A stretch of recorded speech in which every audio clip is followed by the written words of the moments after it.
April 7, 1945. A fleet of American aircraft closes in on the Japanese battleship Yamato, the largest and most powerful warship ever built. As bombs and torpedoes rain down,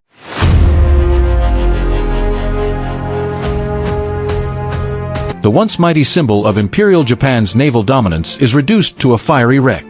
How could a ship designed to be invincible fall so decisively? Was the Yamato doomed from the start, or was it sinking a turning point that reshaped naval warfare forever?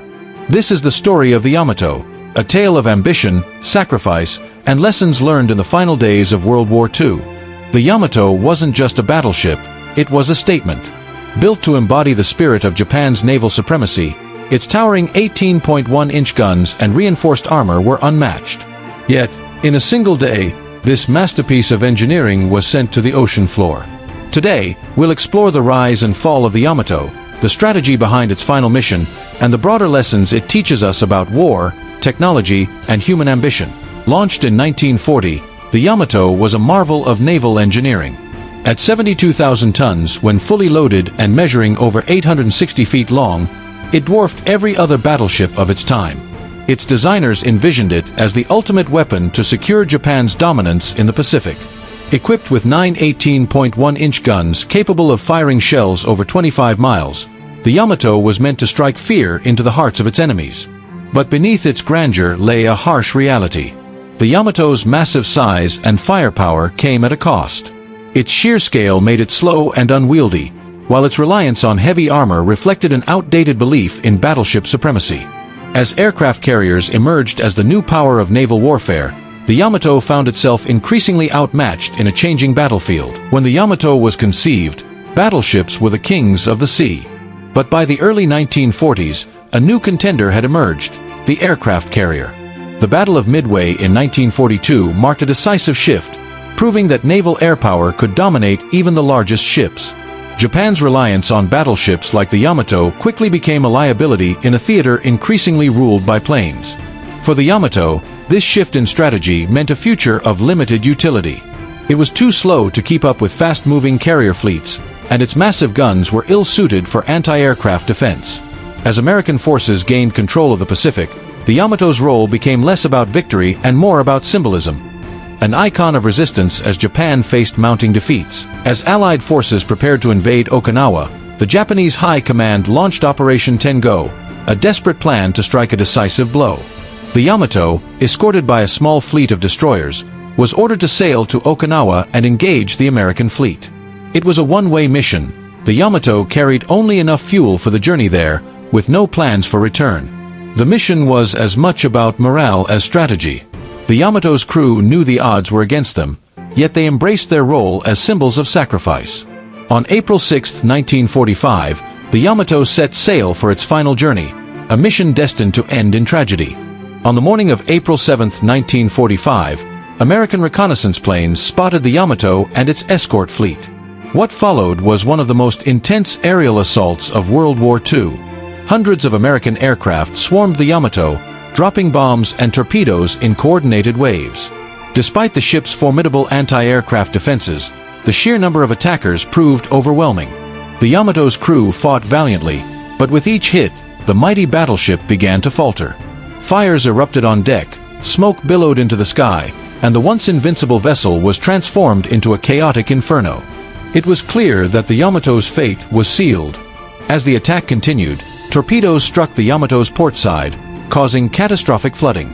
With its internal compartments compromised, the ship began to capsize. At 2:20 p.m., after enduring over 2 hours of relentless bombardment, the Yamato suffered a massive explosion. Its ammunition magazines detonated, creating a mushroom-shaped cloud visible for miles. When the smoke cleared, the Yamato was gone. Of its crew of over 3,000 men, fewer than 300 survived. The destruction of the Yamato marked the end of an era for battleships and underscored the dominance of air power in modern warfare. The sinking of the Yamato signaled the twilight of battleships as the dominant force in naval warfare. With their slow speed, high costs, and vulnerability to air attacks, battleships were rendered obsolete in the face of carrier-based air power. The Yamato's destruction was not just a loss for Japan, but a moment of reckoning for naval strategy worldwide. In the years that followed, battleships faded into history, replaced by aircraft carriers, submarines, and missile destroyers. The Yamato, once a symbol of power, became a cautionary tale of what happens when technology and strategy fail to evolve. The story of the Yamato endures as a lesson in ambition and hubris. It was a ship built to fight a war that no longer existed, a relic of a time when size and firepower were the ultimate measures of strength. The Yamato's tragic end reminds us of the dangers of clinging to outdated strategies in the face of changing realities.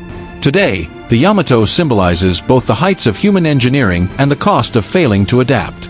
Its story is a testament to the bravery of its crew and a stark reminder of the ever-evolving nature of warfare. The Yamato's story didn't end with its sinking. In Japan, it became a symbol of both pride and loss, a representation of the nation's resilience and the sacrifices made during World War II. Over the years, the Yamato has been immortalized in books, films, and even anime, capturing the imagination of generations. From documentaries and historical dramas to the iconic space battleship Yamato series, the ship's legacy lives on in popular culture. These portrayals blend history with fiction, ensuring that the Yamato remains a powerful symbol of ambition, tragedy, and hope. For the survivors of the Yamato's sinking, the memories of that day remain vivid. Those who lived to tell the tale spoke of the chaos, the bravery of their comrades, and the harrowing moments of clinging to life in the open sea. Their stories provide a deeply personal perspective on one of history's most devastating naval losses. Many survivors dedicated their lives to ensuring that the lessons of the Yamato were never forgotten. Their reflections serve as a bridge between the past and the present, reminding us of the human cost of war and the enduring need for peace. In 1985, the wreck of the Yamato was discovered off the coast of Kyushu, resting nearly 1,200 feet below the surface. Its remains, scattered and corroded, provide a haunting glimpse into the final moments of the world's largest battleship. Exploring the wreck has revealed new insights into the ship's construction, its destruction, and the sacrifices of its crew. The Yamato's underwater grave serves as a solemn reminder of the cost of war.